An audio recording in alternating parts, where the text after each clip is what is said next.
Our best theory at the moment for how we came into being is evolution.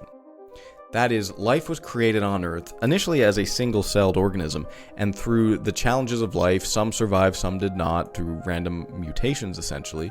And the ones that survived had some genetic advantage, which could be completely random, of course, but the other ones did not survive, and they did not have an advantage. They had a disadvantage for survival, and so the ones that had the genetic advantages survived, and the ones that did not survive. And of course, the ones that survived passed their genes on to the next generation. Makes sense, right?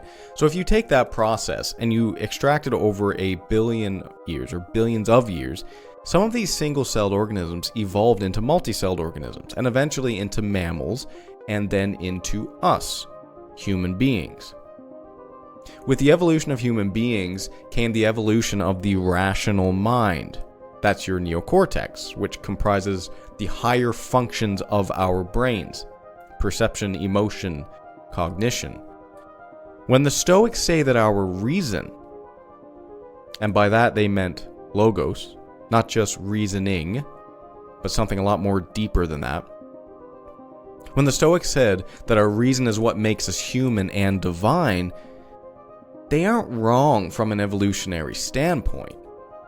Our higher cognitive functions do in fact separate us from the rest of the animal kingdom, and certainly from the rest, or from all other organisms.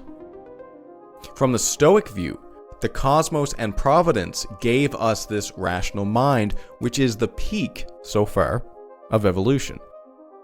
And you honor the cosmos, in other words, you honor nature, by using your rational mind. When you do not, when you resort to your animalistic ways, such as giving into anger or letting bodily desires dominate your life, you are engaging in vice. You are not honoring your rational brain.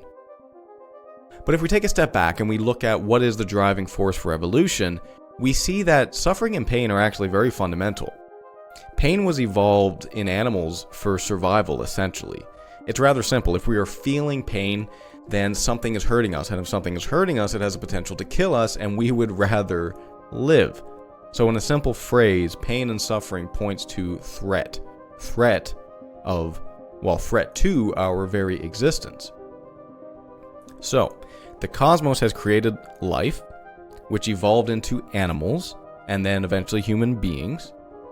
But the only way for that to happen is if each organism throughout history was driven by a desire to live, meaning the desire to live is built into the fabric of life. Now, I'm sure this is oversimplified, and it could very well be argued that the first single-celled organisms were basically just bumping around living the dream, right? However, we can say with certainty that animals and human beings included have a fundamental desire to live, and hence not die.